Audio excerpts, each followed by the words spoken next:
Wow, what an incredible venue. Thank you very much to the Italian Embassy here in Vienna and the Italian Red Cross for hosting this evening. Well, you know, as fairy tales usually never follow any protocol, and we have such a distinguished audience tonight, I hope to get your permission that the speakers will not follow the protocolary acknowledgements. Afterwards, we will have some time to enjoy this beautiful building and have a chat or another, maybe with a glass of wine, of our donors, the wineries of Oppelmayr and Pimpel and Taverna, which you will see outside there. So, now, this is an incredible setting for a wonderful evening, the 50th anniversary of the Red Cross and Red Crescent fundamental principles. Don't you agree?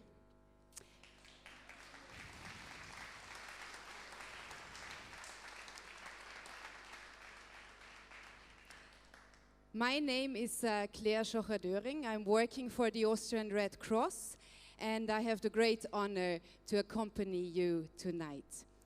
When I've been asked to moderate this evening, I was wondering, how should I get started?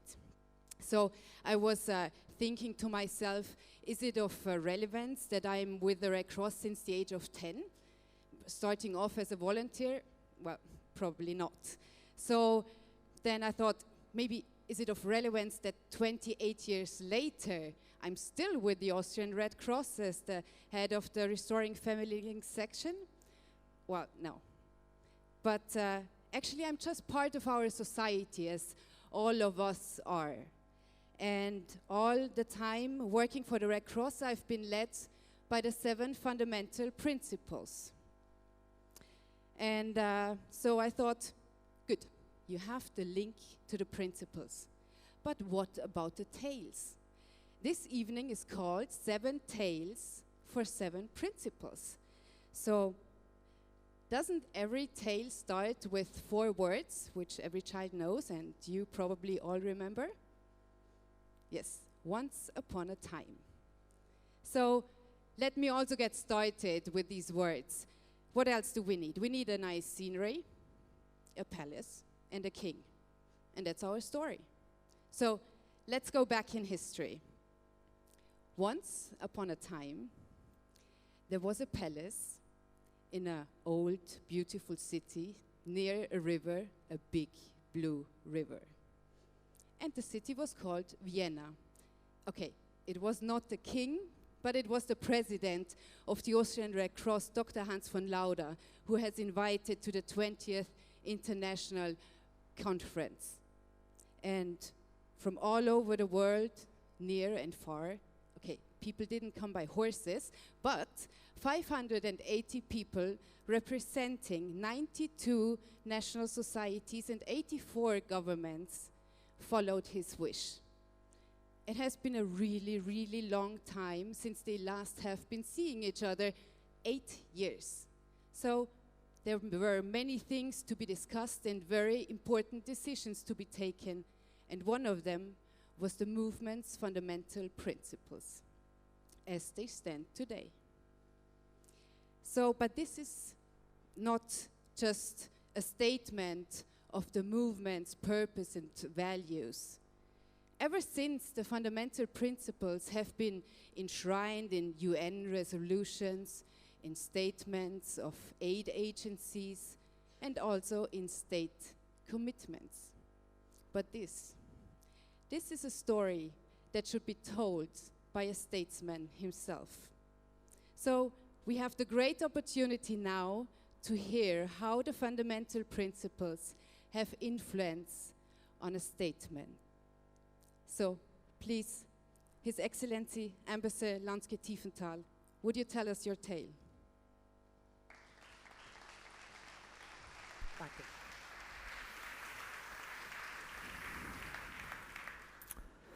Buonasera, good evening. Last night, when switching on evening news, like many of you here today, very familiar images came up on the screen. 2 female Red Cross workers and a Red Cross doctor attended to Syrian refugees at the Macedonia-Greek border. 2 Red Cross workers and a Red Cross doctor lending possibly the first human touches to refugees in a long time, fleeing from an all too inhuman environment. Images that all of us have been seeing over weeks now, months, some of us over years, or even over a lifetime.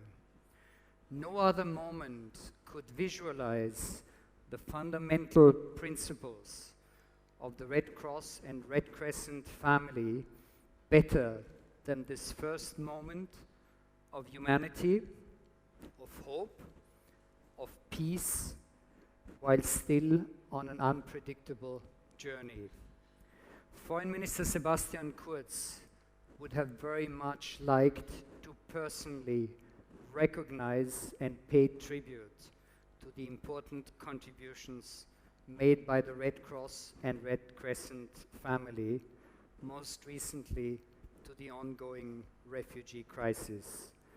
He asked me to convey to all of you his regrets and his apologies that due to a bad cold, he's unable to join us here tonight.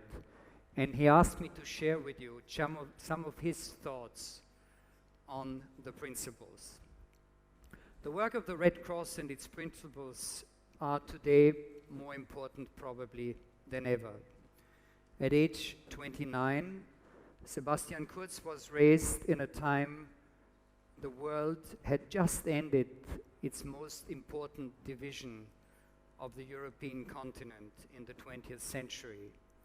He was raised in a time of peace and stability and tremendous hope for the future. Today, the world feels much more unstable and unfortunately more insecure. And unfortunately, the facts are proving that very strongly. We are facing a record high of over 50 conflicts, violent conflicts, reaching from Syria to Iraq to Yemen to Sudan and Somalia. We are facing a rise in radicalization and in extremism. And we are facing the highest number of refugees since World War II. All these problems and challenges are of global nature. The underlying humanitarian crisis therefore requires an even stronger global effort based on the principles that the Red Cross and Red Crescent community stands on and believes in, to end human misery. We would like to thank the International Red Cross and Red Crescent family today, particularly the Austrian Red Cross, for their dedication and professionalism in working towards social integration in Austria, and as our partners in looking after the difficult humanitarian situation of hundreds of thousands of refugees. Let me express the Minister's gratitude to the entire Red Cross and Red Crescent's family for their indispensable role in serving the people, hundreds of thousands of women, men, and children in need. Principles like humanity, impartiality, and universality are key for every organization to help and assist in a humanitarian crisis. The Red Cross and Red Crescent family is a living example of it. Neutrality is a central value for the work of the Red Cross. It opens up the possibility to reach out to all parties, to mediate between them, and to help bringing about solutions to conflicts. This is what the Red Cross is very successful in. Neutrality has, over time, also served Austria well as a country to host international dialogue and conflict resolution, most recently the Iran nuclear talks that took place here in Vienna. Voluntary service is the principle that influenced Sebastian Kurz the most as an even younger person. It was his early voluntary service that led him to get involved in social causes and eventually in politics. Voluntary service is a key principle to make a difference for the better in people's lives around you.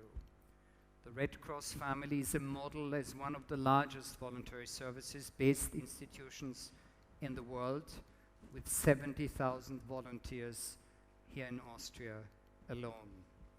The United Nations only last week launched the Youth Gateway campaign to raise awareness among young people and get them involved in working towards achieving the newly adopted Sustainable Development Goals. We in Austria too would like to attract young people to get more involved in development cooperation as well as in humanitarian work. And therefore the Austrian Development Agency just last week started a campaign to encourage voluntary service in the field called Mitmachen, or Get Actively Involved. To paraphrase a quote that I'm sure all of you know, we may not be able to achieve everything. However, each and every one of us can do something. And the Red Cross and its principles lead us the way. Thank you. Grazie.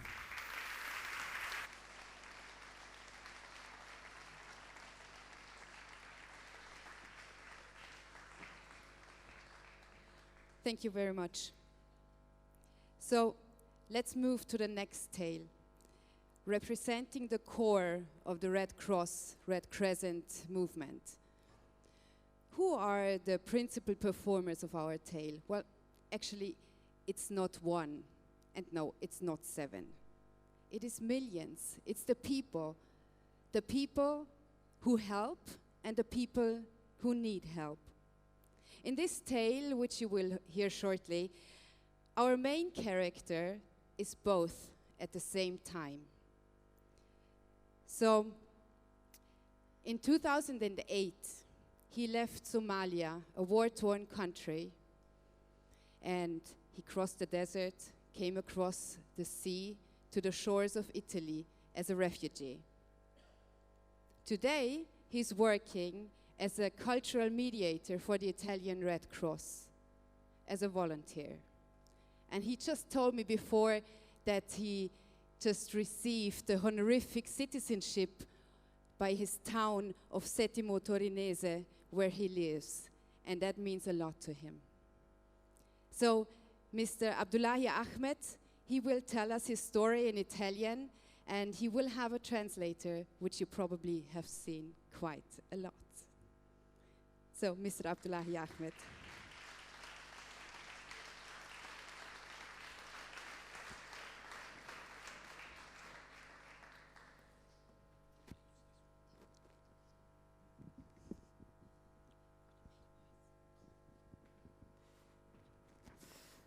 Buonasera.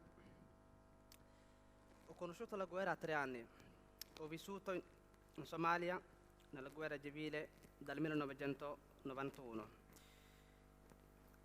Vivere nella guerra civile per 16 anni voleva dire anche rischiare quotidianamente la vita, voleva anche dire per molti ancora oggi non avere la possibilità di poter studiare perché in Somalia non ci sono scuole gratuite.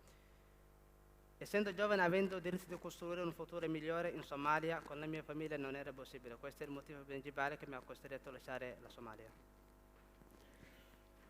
I've known war since I was 3. I lived in a war-torn country for 16 years. Since war broke out in Somalia, free education has not been possible. For this reason, young people are often exploited by the clans and the Lord of Wars. As I was a young boy, I had the right to dream for a better future. So I couldn't stay in Somalia. I had to leave to have a chance for a better life. Il mio viaggio è durato 7 mesi. Ho lasciato Mogadiscio, ho attraversato l'Etiopia, il Sudan, poi il deserto, poi la Libia, poi ho attraversato il mare Mediterraneo. Ma la parte più difficile del viaggio io l'ho incontrato nel deserto, perché attraversare il deserto voleva dire, anzi, ci ho messo 7 giorni per attraversare nel deserto e se la macchina si fermava non possiamo chiedere soccorso a nessun tipo di Stato. E se qualcuno dei compagni di viaggio si sentiva male, non era possibile chiedere aiuto a nessuno. My journey lasted 7 months. I left Mogadishu and crossed Ethiopia and Sudan. Then I reached the desert. It took me and my travel companions 7 days to cross the desert, the most difficult moment. The thought I had for all the 7 days was that if our car stopped or if anyone fell sick along the way, there was no one to ask for help to. We were on our own. Once we crossed the desert, the journey was not over. We went through Libya and the Mediterranean Sea. Sono arrivato in Italia, al centro Fenoli di Settimo Torinese, nel 2008. Non avevo famiglia, né amico né conoscenti né parenti. Io e i miei compagni di viaggio eravamo veramente stanchi. Molti di noi non mangiavano da giorni e molti erano anche scalzi. I arrived in Italy in the migration center of the Italian Red Cross of Settimo Torinese in 2008. I was 19, alone in a new country with no family nor friends. Me and my travel companions were very tired. Some hadn't had any food for days. Some didn't even have shoes. E I volontari e operatori della Croce Rossa erano lì per noi. Non eravamo un numero per loro. Ci hanno subito chiamati per nome. Ci hanno accolti e dato il benvenuto. Ma per me umanità non è stato soltanto sentire il mio nome. Per me umanità è stato più di un gesto, è stato anche l'impegno della Croce Rossa. The Red Cross volunteers were there to welcome us. They immediately started calling us by name. We weren't simple numbers for them. That was humanity.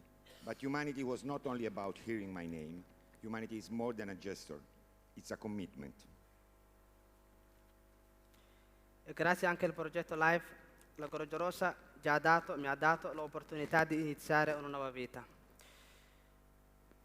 Grazie a quel progetto la Croce Rossa mi ha accompagnato un percorso di integrazione che ci ha permesso di imparare l'italiano, fare esperienze lavorative, trovare lavoro, trovare casa e alla fine sentirci e sentirmi parte integrante della comunità. The Red Cross gave me the opportunity to start a new life step by step. First, I was allowed to stay at the center for more time than usual, 1 full year. Then I could learn the language. The Red Cross accompanied me on a path to feeling like I was a valuable member of the community. I was able to find a job. From the dehumanization of the journey to feeling a dignified human being again, I felt like home.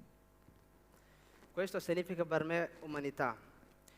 E per questo ho sentito il desiderio di restituire qualcosa alla Croce Rossa e alla comunità che mi ha ospitato. E già dal 2009 mi sono messa a disposizione facendo il volontariato, inizialmente come mediatore interculturale e poi successivamente ho fatto il corso e attualmente svolgo al centro di accoglienza proprio questo lavoro di mediazione interculturale per aiutare i nuovi arrivi. E l'anno scorso ho fatto anche il servizio civile nazionale, che per me è stato anche un modo per restituire alla comunità, per restituire qualcosa alla comunità che mi ha ospitato. This is humanity means to me, and this is why I felt like giving back something while helping the new arrivals, people who like me were coming to a foreign country for a safer future. I became a volunteer for the Italian Red Cross. When I left Somalia, I didn't know what I would become once in Europe. Once in Italy, I saw the help and welcome that can be provided to migrants, and I decided to do a training to become a cultural mediator, which is my job today. Last year, I also committed to do the National Civil Service to express gratitude to my city and to my community. Oggi siamo in un momento importante e storico che i nostri figli studieranno.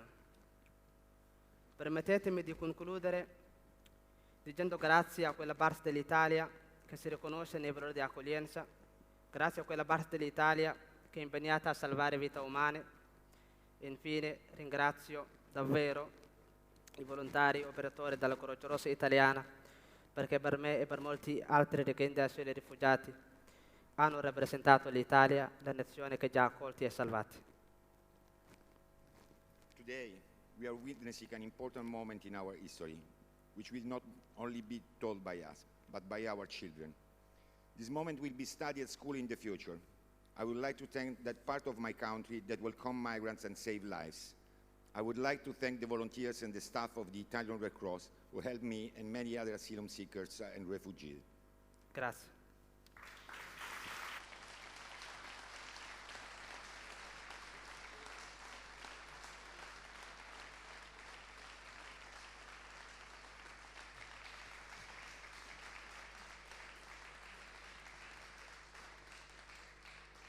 Thank you, Abdullahi.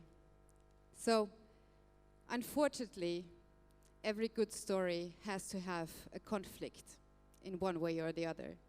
And I'm sure you agree with me that we don't have to elaborate this any further, as the present provides us with numerous settings already.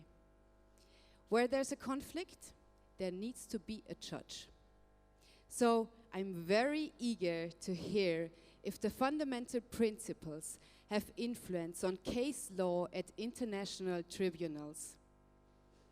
Judge Fausto Pocar is president of the International Institute for Humanitarian Law and appeals judge, and he will tell us his story. Professor, the stage is yours.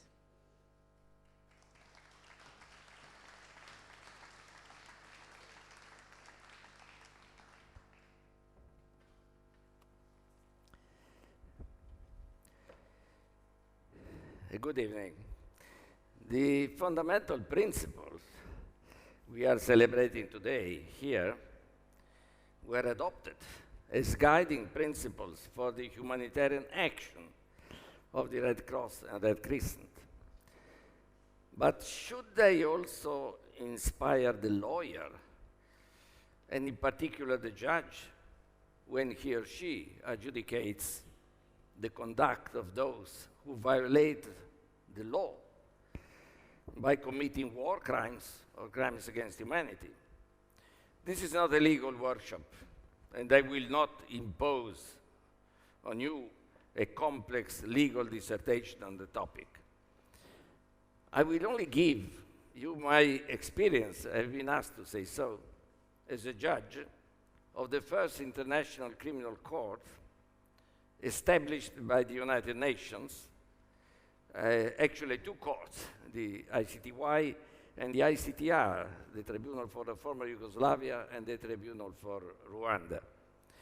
When I joined them, I was warned by friends, judges of domestic courts in Italy, that I would face problems in being in that court, because I would be exposed to evidence of the most horrible behavior of human beings against other human beings, and that I was warned that I should not be affected by it.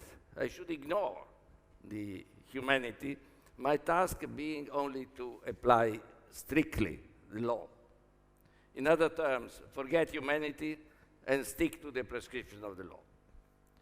However, as soon as I got my first case, a big case dealing with mass rapes and sexual enslavement by soldiers participating in the conflict in Bosnia and Herzegovina, the egregious violations I had to witness, the desperate situation of victims, many of them witnesses before the court, the testimony given by mothers of little girls raped by soldiers and then sold to other soldiers with a human trafficking that in that wartime was common. All these elements made me not forget the recommendation I received, but situate it in a correct context. My question was the following: should not the law be aimed at preventing these inhuman behaviors? The answer is obvious, yes. should it not be interpreted in line with this aim? Of course, the answer is again yes.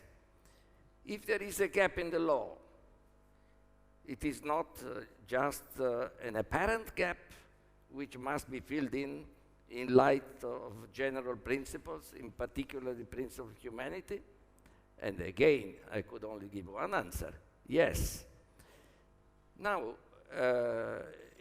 because international humanitarian law, the law of war, is no more called law of war, it's called humanitarian law. So it's not a general principle that humanitarian law should be interpreted and inspired by the principle of humanity and comply with the principle of humanity. I thought I'm not in my institute in Sanremo telling the military of various countries since decades that they must respect the principle of humanity. And therefore, it's not the task of the lawyer and of a judge to see to it that the law is interpreted in a way that it complies with humanity. Now, if I look at the case, international law of war, or humanitarian law, clearly stated that tortures or mass rapes constitute war crimes when committed in an armed conflict between states, in a traditional armed conflict. But the law is, in its prescription, silent when the conflict is between the state and an armed group inside the state. So a domestic conflict, which is normally the case today in the war, and it was the case in the trial at hand. Therefore, applying strictly the law would have meant acquitting the accused. Applying the law strictly, but in compliance with the principles of humanity, would lead to a different solution. And here comes something that has been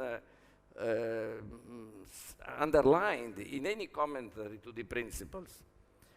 Principles should be applied taking into account common sense, taking into account principles and the necessity of applying them correctly. And then the question is obvious.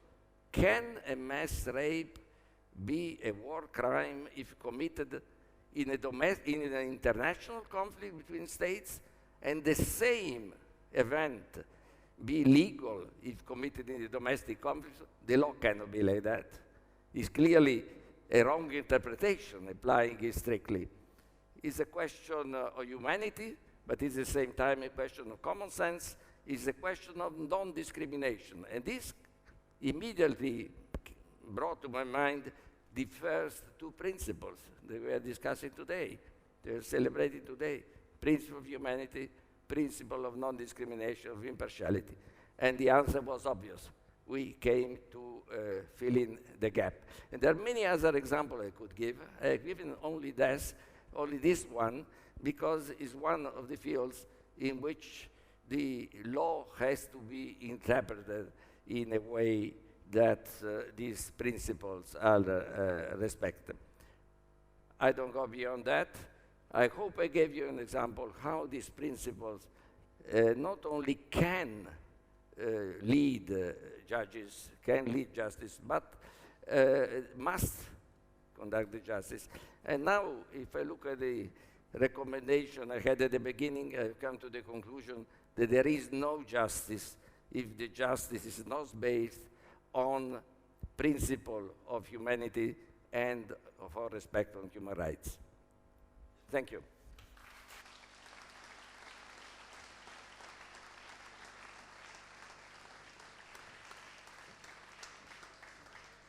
Thank you, Professor Pocar. Many years ago, so we could also call it once upon a time, there was a conflict that was of great importance to the Red Cross, and I guess you all know which I'm talking about. The Battle of Solferino, the birth hour of the Red Cross. When working in a war environment, do the fundamental principles open doors Do they give self-confidence? Do they build trust? Well, the next tale will give us an insight how the fundamental principles have influence on work in a conflict. She has been working with the ICRC for 15 years as a delegate in Colombia, Rwanda, Sri Lanka, Pakistan, amongst others. And today she's operations coordinator for the Americas. She will share us her story that she experienced in a country which is in war for more than 50 years now. Miss Elena Aimone, please.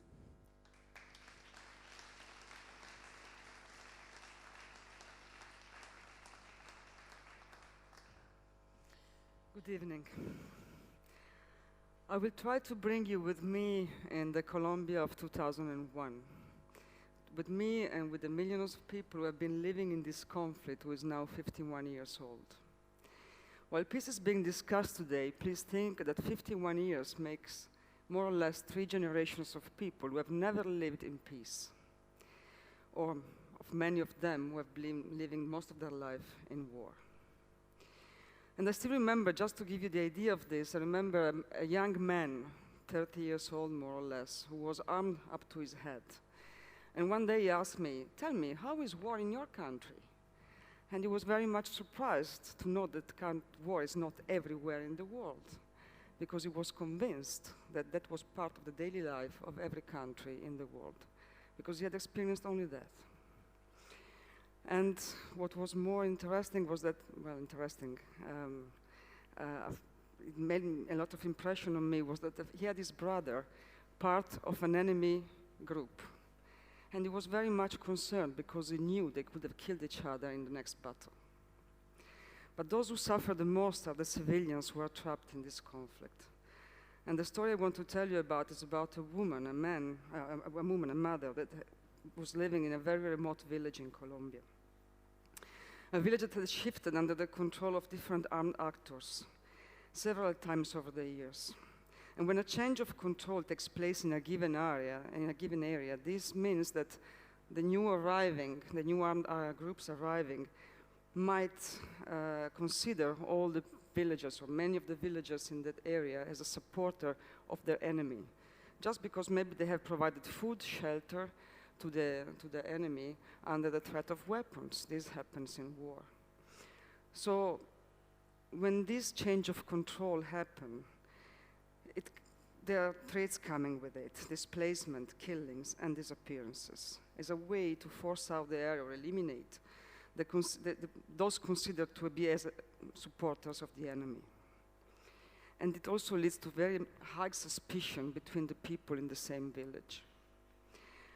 This lady came to see me. Her son had been taken away the night before by the group that had just arrived in the village. She was seeking my help to see if I could find her son, if I could speak with the group and see if they could tell us where he was. And she even made something that made me really, affected me a lot that day. She told me, "Can I give you a jacket so if you can find him, you can give it to him, because it might be cold outside tonight." I knew that most likely her son was dead by the time we were speaking. But I also knew that by documenting the case, I would have left a trace for future delegates to continue asking those responsible to provide information on the whereabouts of her son. And we could give her at least the chance to find his body in the future. I spent 2 hours with that woman. After crying and talking for more than 2 hours, telling me that most of the family was killed, including her husband and another son, she told me, "It's the first time in my entire life I can finally open up and tell all what has happened to me in this war, because I can't trust anyone anymore. And you, I know I can trust you."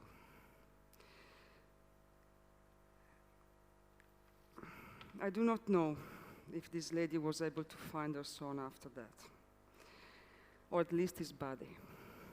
Maybe years later, another ICRC delegate has been able to bring him back to her.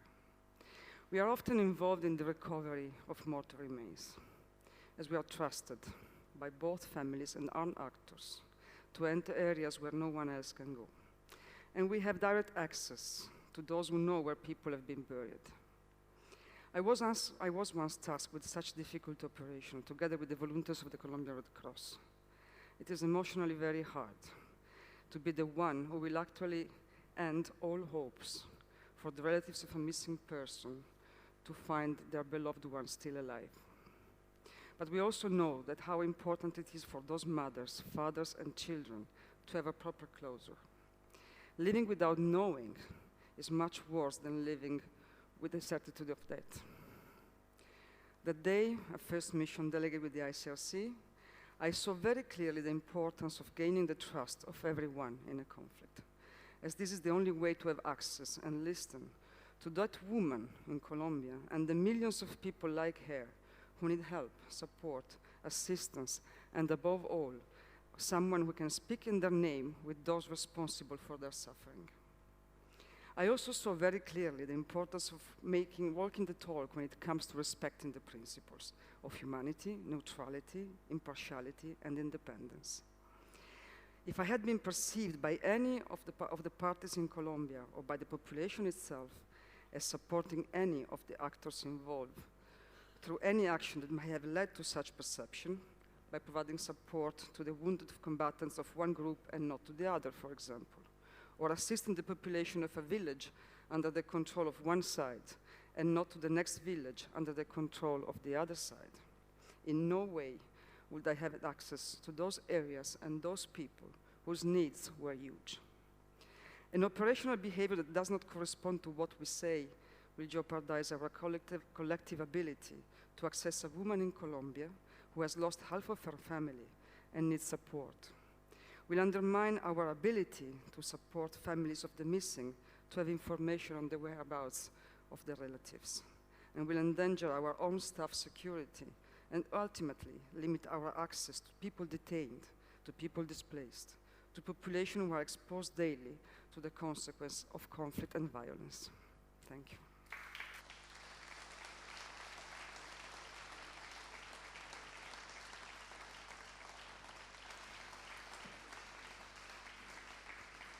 Thank you, Elena. Sorry, but we are not done yet with the conflict issue. So, of course, there's no conflict without conflict parties. And I have always asked myself, do the fundamental principles have any relevance for conflict parties? Do they make any difference at all? So, I'm happy that we can complete this picture. And I can imagine that her story is a very challenging one to be told in respect to the fundamental principles. A tale told from the point of view of a conflict party. She has been working as a refugee lawyer and now is a legal advisor to the Canadian Armed Forces. Lieutenant Colonel Tammy Tremblay, will you tell us your story?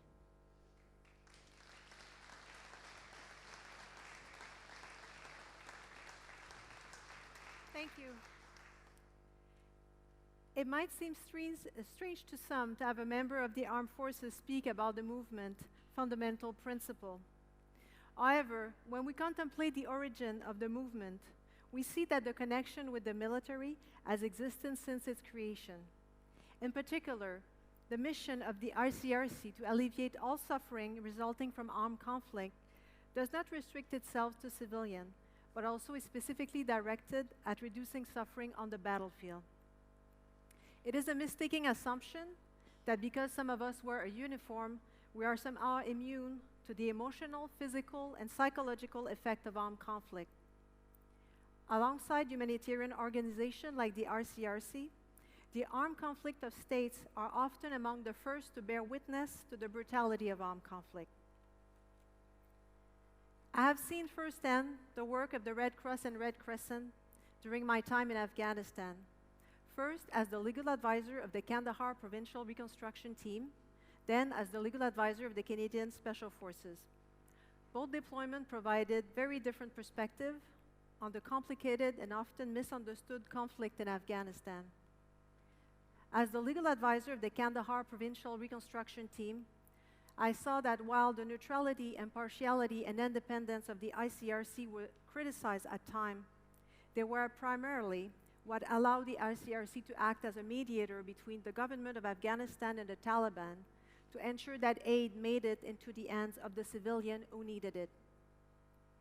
Faithfulness to the fundamental principle gave the Red Cross and Red Crescent movement an ability to alleviate human suffering that other humanitarian did not. In a certain situation, humanity must prevail, and going public will provide more protection to the victim than a confidential approach.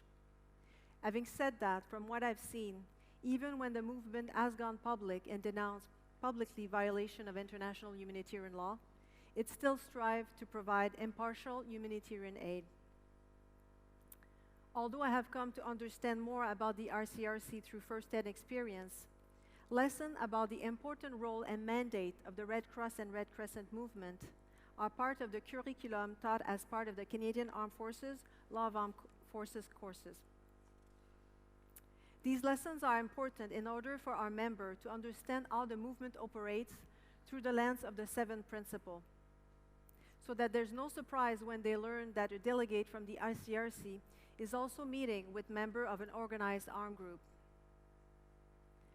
The Canadian Armed Forces Office of the Judge Advocate General and our partner across government regularly meet with the Red Cross and Red Crescent movement.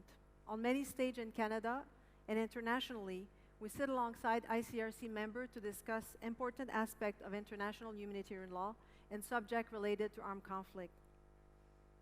We share the objectives of ensuring that international humanitarian law is discussed and understood by the widest of audiences. As a member of an armed forces, I take comfort in knowing that the principle of humanity so closely connect with and inform all the fundamental principles. For me, and those with whom I serve, putting on the uniform means that we are prepared to endure the suffering that might arise in the context of an armed conflict if this is what is required of us. I have every confidence that my military and my government will take care of me. But I am reassured by the knowledge that those who work as part of the Red Cross and Red Crescent movement are also out there striving that above all else, people like myself, my colleagues, my adversary, and more importantly, the population who are affected by armed conflict do not endure unnecessary suffering.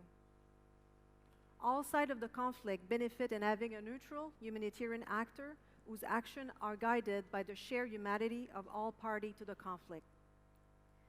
The rigorous application of these principles by the Red Cross and Red Crescent movement is what makes this organization so effective and successful. Thank you for your attention.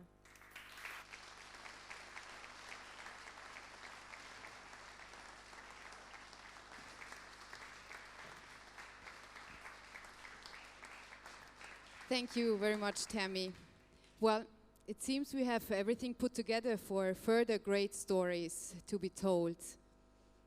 Stories based on principles guiding humanitarian action. But wait, if I go back to my personal tale with the Red Cross, I'm still missing one important character in our tale. Most of the time, they are behind the scenes or they become the storytellers by themselves. But for sure, they sacrifice a lot for the Red Cross and Red Crescent volunteers and staff who work for the Red Cross and the principles. It's the family members. Without the support of the family members, we would not be able to breathe life into these 7 powerful words. Don't you agree? Well, I started tonight with Once Upon a Time. And usually fairy tales end, and they all lived happily even after. But I think that the last storyteller, well, he is a family member and a well-known Australian musician of the folk rock band Things of Stone and Wood, has found more appropriate words. So before we hear the last words from our hosts and we'll leave the room in the back, I think we should hear to the song of Greg Arnold about our planet Earth, the song Blue, Green and White Ball.